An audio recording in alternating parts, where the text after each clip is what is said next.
Je suis chez les démocrates. Je sais que chez nous, chez les démocrates de l'étranger, il y a quelques milliers, plusieurs centaines ou quelques milliers d'anciens combattants. Ils sont très organisés et ils sont parmi les premiers à nous rappeler ce qu'on a entendu tout à l'heure, à savoir que les militaires ne sont pas très bien traités.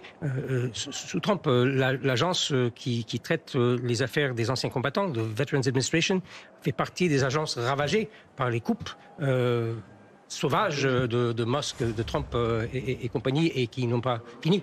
Il y a là plus qu'un paradoxe. Peut-être un mot sur l'importance. Comprendre les réticences d'un certain nombre de démocrates au sens large du terme. James Cohen, comment vous vivez ce défilé, cette journée? Je ne suis pas impressionné. Nous sommes plusieurs millions à ne pas être impressionnés du tout parce qu'il n'a pas résisté à la tentation de personnaliser la chose. Il y a une autre fête qui s'appelle Memorial Day qui a lieu le 26 mai. Il aurait pu faire ça à ce moment-là et en faire quelque chose de moins partisan, mais non.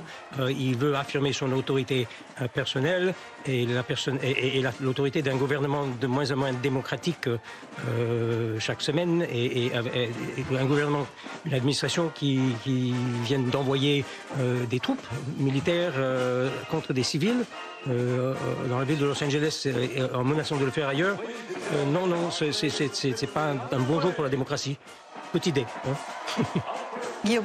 On a commencé à poser tout à l'heure la question d'une possible politisation de l'armée. Je ne suis pas assez spécialiste de l'armée pour dire ce qu'il en est exactement, mais j'observerai même un peu, et je sais que depuis pas mal d'années, il y a une pénétration par le biais des écoles militaires d'une idéologie, disons, chrétienne d'extrême droite, très nationaliste et très martiale et impériale, etc. Et l'actuel chef du Pentagone, en titre en tout cas, Pete Hegseth fait partie des adeptes de ce type d'idéologie. Là, c'est un début de politisation qu'il faut surveiller, qui est très dangereux. On va retrouver Henri Arnaud qui se trouve à droite, à gauche, ce défilé qui se poursuit à Washington. On est entré dans les troupes qui ont servi lors de la première guerre du Golfe. James Cohen, vous vouliez réagir? Écoutez, je voulais juste ajouter quelques mots pour compléter peut-être la réponse à la question que vous avez posée. Je suis entièrement d'accord avec ce que j'ai dit.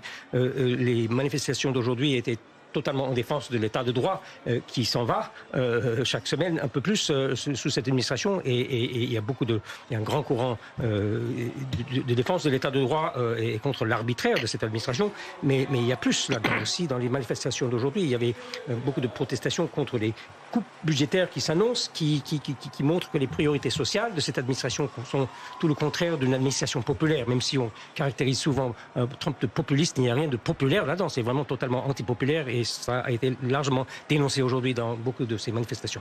Général Pellistrandi, un petit mot sur ces images de défilé. Voilà, donc là maintenant on rentre dans la période très contemporaine, c'est le fameux char M1